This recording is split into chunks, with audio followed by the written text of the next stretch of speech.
Berjumpa kembali dalam acara Kalam.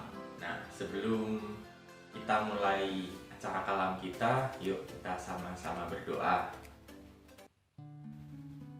Kami bersyukur Tuhan untuk acara Kalam yang masih terus dapat kami ikuti di tengah-tengah situasi yang saat ini masih belum memungkinkan untuk kami berjumpa kembali di gedung gereja.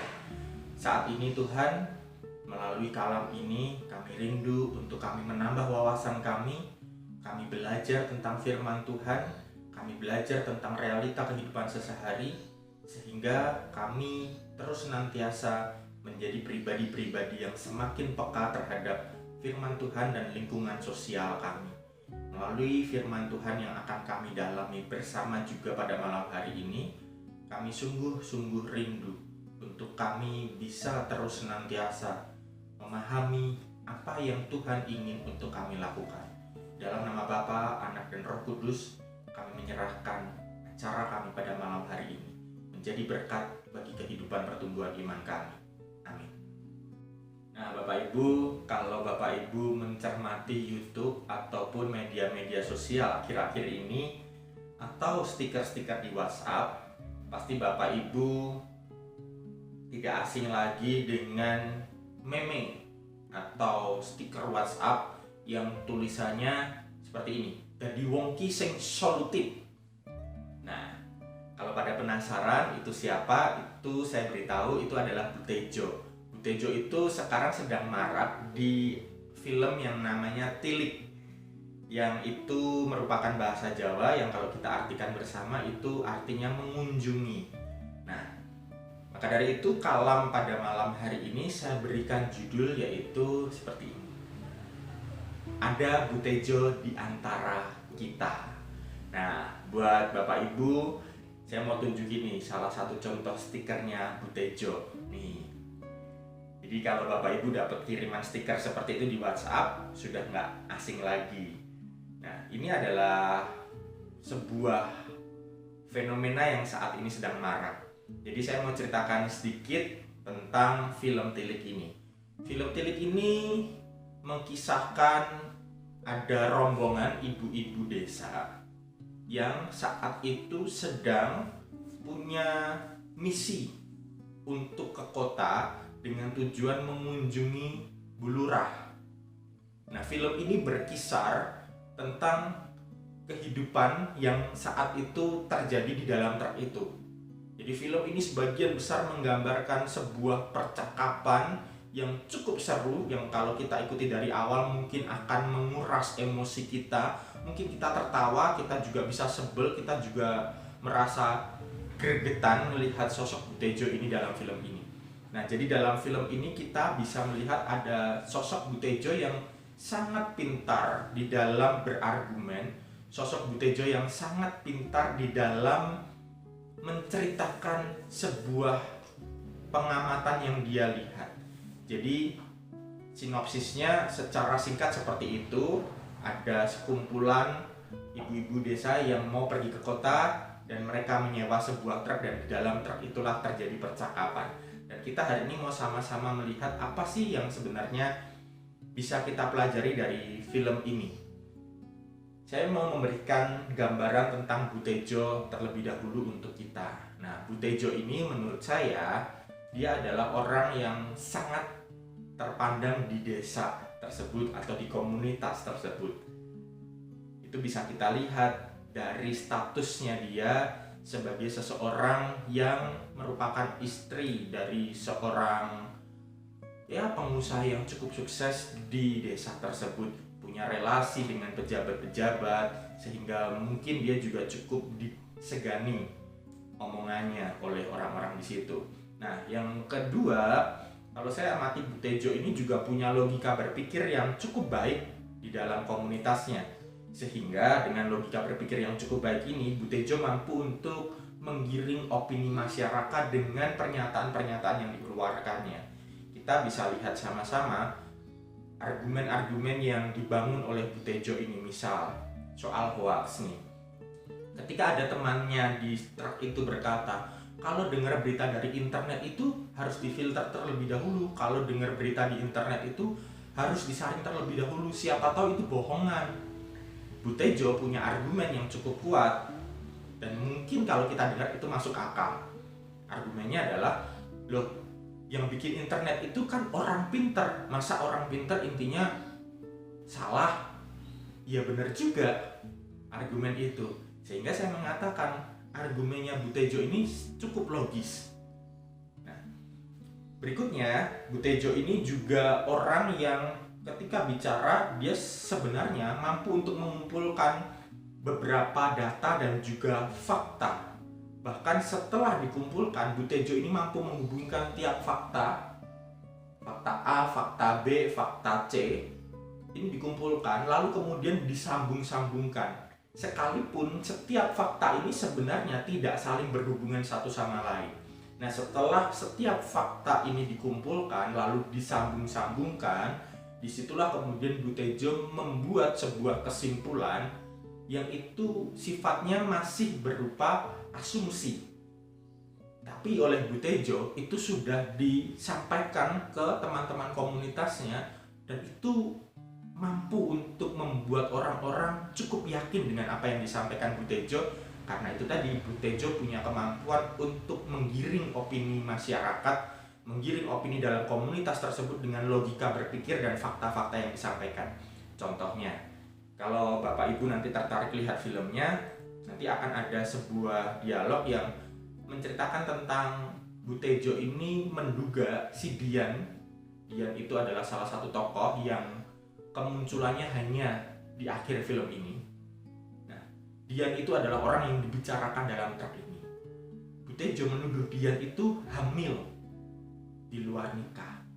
Dari mana Butejo mengira dan punya kesimpulan kalau dia hamil di luar nikah? Karena dia melihat Dian ini muntah-muntah. Muntah-muntahnya nggak masalah, tapi Butejo juga punya argumen lain. Kalau memang dia nggak hamil, kenapa setelah muntah-muntah justru dia menghindar dari saya? Lalu orang di situ berpikir, oh iya ya, jangan-jangan yang disampaikan Butejo ini benar.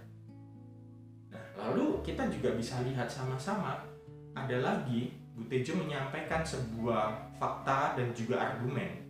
Misal, dia ini orangnya baru aja kerja, baru saja memulai karirnya, tapi dia sudah punya fasilitas-fasilitas yang cukup oke. Dia sudah bisa mungkin beli motor, beli peralatan-peralatan yang cukup mahal. Lalu dari situlah disimpulkan bahwa pekerjaannya dia ini pasti nggak benar. Kan memang mayoritas kalau orang merintis pekerjaan dari nol, memulai karir dari nol, pasti nggak akan bisa langsung melejit. Nah, disinilah Butejo mengeluarkan argumen bahwa pasti pekerjaannya nggak benar kalau dia langsung bisa seperti itu. Nah, ini adalah fenomena-fenomena tentang Butejo yang itu menurut pengamatan saya secara pribadi, ini sosok Butejo yang cukup kuat di dalam film ini. Nah, lalu di sini kita bisa lihat sama-sama bahwa kehidupan di dalam truk ini itu menggambarkan sebuah komunitas. Bisa juga kalau kita mau bayangkan, kehidupan dalam truk ini adalah sebuah komunitas gereja kita.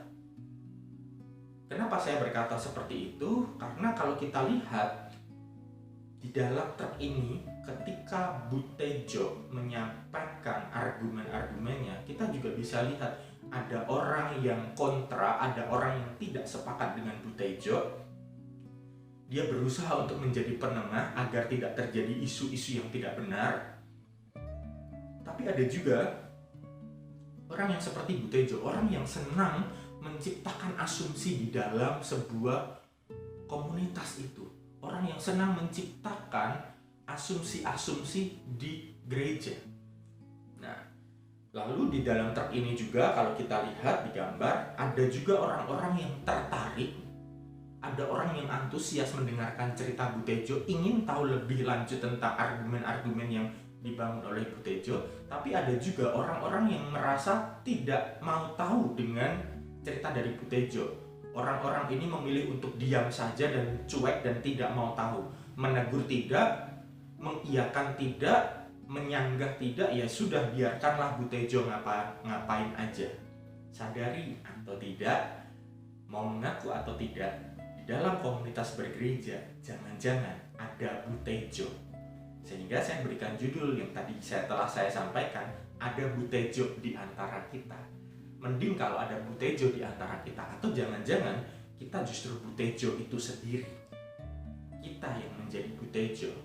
Nah, kalau kita mau tahu ending film ini, ternyata semua yang disampaikan Bu Tejo sebagian besar itu memang sesungguhnya terjadi.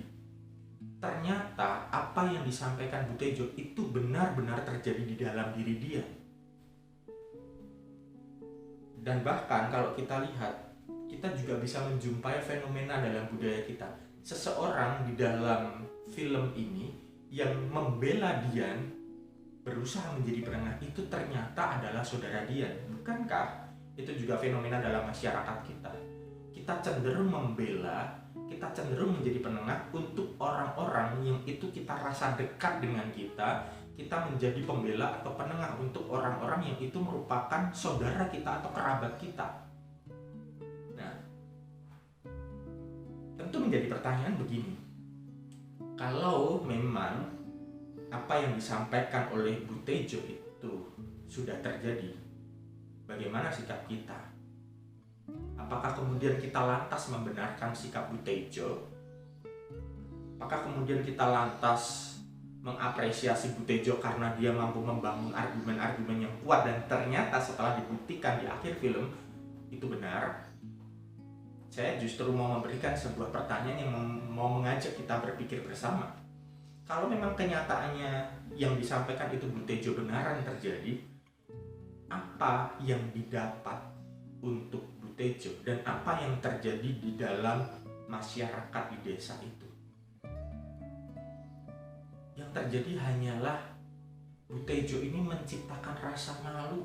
Tidak ada keuntungan yang didapat oleh Bu Tejo, tidak ada faedahnya untuk Bu Tejo, tidak ada gunanya juga untuk komunitas masyarakat tersebut. Yang ada hanyalah membuat seseorang merasa malu. Karena ternyata apa yang dilakukan oleh si Dian, apa yang dilakukan oleh orang yang dianggap tersangka ini, ternyata itu benar. Nah, kenapa rasa malu ini saya tekankan? Karena kita hidup dalam sebuah budaya timur yang lebih menekankan pada perasaan malu daripada perasaan bersalah. Ini penting, kita perlu tahu bagian ini. Orang bisa saja pulih dari rasa bersalah, namun orang sangat sulit untuk pulih dari perasaan malu. Orang bisa saja pulih dari rasa bersalahnya juga, tapi dia tetap akan hidup dalam rasa malunya. Lalu bisa juga orang tidak bersalah sama sekali, dia tidak melakukan kesalahan apapun, tapi dia tetap merasa malu. Misal, saya memberikan sebuah contoh yang cukup ekstrim di kalangan anak-anak muda. Semisal seorang ibu punya seorang anak, lalu anak ini entah menghamili atau dia dihamili oleh kekasihnya di luar nikah. Apakah si ibu ini salah? Apakah orang tuanya salah? Saya yakin orang tuanya nggak salah. Orang tua pasti berusaha semaksimal mungkin untuk menjaga anaknya. Yang salah adalah anaknya. Tetapi siapa yang merasa malu? Siapa yang merasa sangat-sangat malu ketika berhadapan dengan masyarakat? Pasti orang tuanya pun ikut merasa malu sekalipun tidak merasa bersalah. Dan ini dampaknya untuk psikis sangat-sangat besar. Dampaknya untuk mental itu sangat-sangat besar. Memulihkan rasa malu itu sangat susah dan bahkan lebih susah daripada memulihkan rasa bersalah. Kalau hanya memulihkan rasa bersalah, orang hanya tinggal diberi maaf, orang itu sudah selesai. Tapi rasa malunya belum tentu hilang saat itu juga. Nah, dari sini kita mau belajar bersama-sama dari firman Tuhan. Firman Tuhan dalam Yohanes 8 ayatnya yang kedua sampai dengan yang ke-11. Yuk kita baca sama-sama sehingga nanti kita bisa melihat ada bagian-bagian yang cukup menarik. Pagi-pagi benar ia berada di bait Allah dan seluruh rakyat datang kepadanya. Ia duduk dan mengajar mereka. Maka ahli-ahli Taurat dan orang-orang Farisi membawa kepadanya seorang perempuan yang kedapatan berbuat zina. Mereka menempatkan perempuan itu di tengah-tengah lalu berkata kepada Yesus, "Rabi, perempuan ini tertangkap basah ketika ia sedang berbuat zina. Musa dalam hukum Taurat memerintahkan kita untuk melempari perempuan-perempuan yang demikian. Apakah pendapatmu tentang hal itu?" Nah, kalau kita mau lihat kira-kira gambarnya seperti ini untuk memudahkan kita bisa memahami situasi yang saat itu terjadi. Nah, ini gambarnya, kita bisa lihat, kita bayangkan kalau kita yang ada di posisi perempuan itu, betapa malunya kita, betapa malunya perempuan itu. Dan kalau kita melihat ahli-ahli Taurat dan orang-orang Farisi ini sengaja membawa perempuan itu ke tengah-tengah. Lihat teks ini, mereka menempatkan perempuan itu di tengah-tengah. Padahal orang-orang Farisi ini sudah tahu secara hukum perempuan ini layak dihukum. Tetapi kenapa perempuan ini harus diseret di tengah-tengah masyarakat? Agar terlihat. Tujuannya apa? Kalau tidak mau membuat rasa malu. Nah, disinilah kemudian kita bisa lihat selanjutnya. Tujuan orang Farisi dan ahli-ahli Taurat ini ternyata nampak jelas di ayatnya yang ke-6. Mereka mengatakan hal itu untuk mencobai dia, supaya mereka memperoleh sesuatu untuk menyalahkannya. Tetapi Yesus menggungkuk lalu menulis dengan jarinya di tanah. Jadi dari sini kita bisa lihat, ternyata orang-orang Farisi dan ahli Taurat ini menyeret perempuan ini ke tengah-tengah hanya sebagai umpan, karena tujuan mereka sebenarnya ingin membuat Yesus yang merasa malu di tengah-tengah banyak orang. Orang-orang ini tidak ingin menyerang Yesus sendirian, tetapi mereka ingin menyerang Yesus di tengah banyak orang, di tengah kerumunan massa, dan diperhadapkan dengan situasi yang cukup sulit, yang cukup kompleks, yaitu tentang perempuan yang berzina seharusnya dihukum dengan dilemparin batu menurut hukum Taurat. Dan kalau Yesus misalnya membela perempuan itu, maka Yesus akan malu di hadapan banyak orang. Lalu kemudian Yesus di sini menjawab dengan bijak dengan kalimat seperti ini, "Barang siapa di antara kamu tidak berdosa, hendaklah ia yang pertama melemparkan batu kepada perempuan itu." Tetapi setelah mereka mendengar perkataan itu, pergilah mereka seorang demi seorang, mulai dari yang tertua. Akhirnya tinggallah Yesus seorang diri dengan perempuan itu yang tetap di tempatnya. Kita lihat, Yesus akhirnya tinggal seorang diri. Tidak ada satupun yang saat itu bersama-sama dengan Yesus. Yesus akhirnya hanya berdua dengan perempuan itu. Lalu Yesus berkata, "Hai perempuan, di manakah mereka? Tidak adakah seorang yang menghukum engkau?" Jawab perempuan itu, "Tidak ada, Tuhan." Lalu kata Yesus apa? Ini bagian yang sangat-sangat menarik dan punya makna yang sangat mendalam. "Aku pun tidak menghukum engkau. Pergilah dan jangan berbuat dosa lagi mulai dari sekarang." Apa yang dilakukan oleh Yesus? Yang dilakukan oleh Yesus adalah Yesus membebaskan. Yesus membebaskan perempuan ini dari rasa malu. Yesus tidak ingin menonjolkan kuasa dia sebagai seseorang yang sudah berhasil memperjuangkan kehidupan perempuan itu. Yesus tidak ingin menonjolkan bahwa dirinya yang sudah membuat perempuan ini bebas dari rasa malu. Yesus juga tidak membutuhkan balas budi dari perempuan ini. Yesus justru menyuruh pergi. Dari sini kita lihat tidak ada penonjolan kuasa. Nah, yang menarik lagi, kalau kemudian di sini kita berandai-andai dan bertanya, kenapa kok Yesus menyuruh pergi? Padahal kalau kita mau lihat, sebenarnya saat itu saat yang tepat untuk Yesus meminta perempuan ini menjadi pengikutnya. Kenapa? Karena perempuan ini sudah mengalami langsung pertolongan dari Yesus. Perempuan ini mengalami mujizat dari Yesus secara langsung. Seharusnya Yesus bisa mengajak dia untuk menjadi muridnya juga, atau Yesus mengajak dia untuk menjadi pengikutnya. Tapi yang dilakukan Yesus justru menyuruh dia pergi. Harusnya ini menjadi momen, tetapi justru inilah yang menarik. ketika Yesus menolong perempuan ini agar tidak dipermalukan di depan umum, Yesus melakukan itu bukan modus, bukan punya niatan agar dia mengikut dia, tetapi agar perempuan ini dibebaskan dari rasa malu, dan perempuan ini punya rasa bahwa dia harus berubah. Tidak egois, tidak ada modus, tidak egois kemudian kamu kan sudah aku selamatkan jadi kamu harus ngikut aku. Tidak, kalau seperti itu Yesus sama dengan manusia lain yang menonjolkan kuasa. Aku sudah menolong engkau maka kamu harus mengikut aku. Tapi Yesus tidak melakukan hal yang demikian. Kenapa Yesus menyuruh pergi juga? Ini menurut saya Yesus memahami perasaan dari perempuan itu. Yesus memahami perempuan ini punya perasaan malu. Ketika Yesus menyuruh pergi, Yesus tidak hanya menyuruh pergi saja, tetapi pergilah dan jangan berbuat dosa lagi.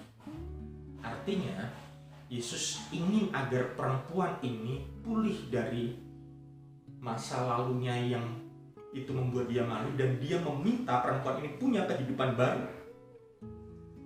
Yesus ingin agar perempuan ini memasuki kehidupan yang baru, sehingga tidak ada seorang pun yang mungkin kenal dia dan dia bisa bebas memulai hidup yang baru. Inilah yang menarik dari seorang Yesus bagi saya dalam teks ini. Yesus tidak banyak bicara, bahkan Yesus tidak mengeluarkan kalimat-kalimat yang terkesan menggurui atau mengkhotbahi. Yesus tidak memberikan ceramah keagamaan, Yesus tidak menampilkan teks-teks hukum Taurat, tidak sama sekali. Bahkan Yesus hanya mengeluarkan satu kalimat yang singkat, jelas, dan padat, namun itu punya sebuah kekuatan untuk meneguhkan dan memulihkan. Pergilah dan jangan berbuat dosa lagi mulai dari sekarang. Hanya satu kalimat. Bandingkan ketika dengan orang-orang yang biasanya suka menggurui setelah melihat seseorang kedapatan bersalah. Kamu itu harusnya begini, kamu itu harusnya begitu, makanya harusnya kamu mendekatkan diri pada Tuhan, makanya kamu itu harusnya bertobat, makanya harusnya kamu seperti ini, seperti itu, rajin membaca firman Tuhan, rajin saat teduh dan lain sebagainya. Yesus tidak mengeluarkan pernyataan-pernyataan seperti itu sama sekali. Yang Yesus keluarkan hanyalah sebuah kalimat yang itu menunjukkan pengharapan, pemulihan, dan memberikan perempuan itu kebebasan. Dari Butejo ini kita bisa berefleksi. Baik kita di posisi orang yang saat itu sebagai Dian, orang yang kedapatan memang kita bersalah, atau kita sebagai orang dalam komunitas, kita mau belajar bersama-sama dari satu film ini dan dari satu firman Tuhan dalam Yohanes tadi.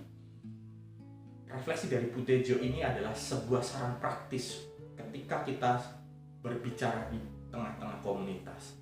Sebelum kita berbicara, apakah yang kita sampaikan, apakah yang kita bicarakan itu sudah pasti benar? Itu yang pertama. Yang kedua, ketika kita berbicara, apakah yang kita sampaikan itu punya nilai kegunaan untuk diri kita dan juga untuk orang lain? Jika kegunaan itu hanya untuk diri kita, kita juga mungkin perlu berpikir, jangan-jangan aku menyampaikan ini hanya untuk memenuhi keinginanku menggibah, menggosip, tapi tidak punya keuntungan untuk orang lain. Dan yang ketiga, apakah yang aku sampaikan ini justru membangun relasi dalam komunitas atau justru menghancurkan sebuah relasi dalam komunitas? 3 prinsip ini harus kita pegang dalam kehidupan kita sebagai umat Kristen di tengah-tengah komunitas, sehingga kita tidak membuat seseorang merasa malu atau merasa hidupnya hancur. Kenapa? Karena Yesus saja yang dengan segala kesempurnaannya justru menghapuskan rasa malu dalam diri seseorang dan menyuruh dia pergi melalui perkataannya. Apakah kita pantas membuat seseorang merasa malu dengan diri kita dan melalui perkataan-perkataan kita? Setiap orang tidak akan ada yang sempurna. Selalu akan ada celah untuk mencari kesalahan, mencari kelemahan seseorang, dan selalu akan ada momen untuk menceritakan keburukan seseorang.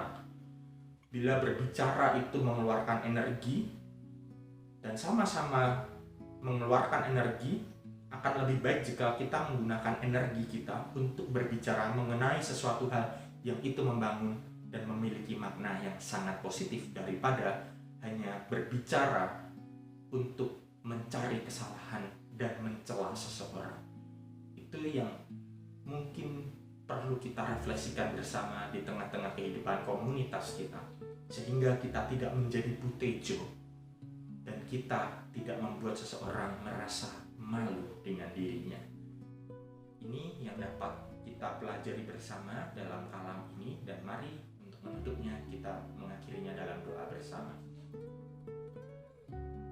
Kami bersyukur Tuhan untuk sebuah permenungan dari sebuah film yang singkat namun kaya akan makna. Kami belajar tentang arti berbicara di tengah-tengah komunitas. Kami belajar untuk mengendalikan pikiran kami belajar untuk mengendalikan hati kami belajar juga untuk mengendalikan lidah kami, sehingga kami tidak buru-buru berbicara. Ajar kami untuk kami selalu mengingat 3 hal praktis yang telah sama-sama kami dengarkan tadi, sehingga setiap perkataan yang kami sampaikan itu mampu untuk membangun komunitas kami, baik itu di gereja maupun komunitas kami yang berada di luar gereja. Ajar kami juga Tuhan, ketika ada sesuatu hal yang terjadi yang menimpa sahabat kami, atau ada sahabat kami yang merasa dipermalukan, ajar kami untuk kami menjadi seperti Yesus. Kami belajar dari Yesus untuk tidak mempermalukan seseorang. Kami belajar dari Yesus untuk memulihkan seseorang dari rasa malunya. Dan kami belajar juga dari Yesus untuk tidak banyak berkata-kata, namun kami belajar untuk berkata-kata secara singkat, jelas, dan padat, namun mampu memulihkan seseorang. Terima kasih Tuhan untuk kebersamaan kami. Melalui kalam ini, kami sungguh belajar tentang arti sebuah membangun relasi di tengah-tengah komunitas melalui perkataan kami. Di dalam nama Bapa, Anak, dan Roh Kudus, kami menyerahkan kehidupan kami. Amin.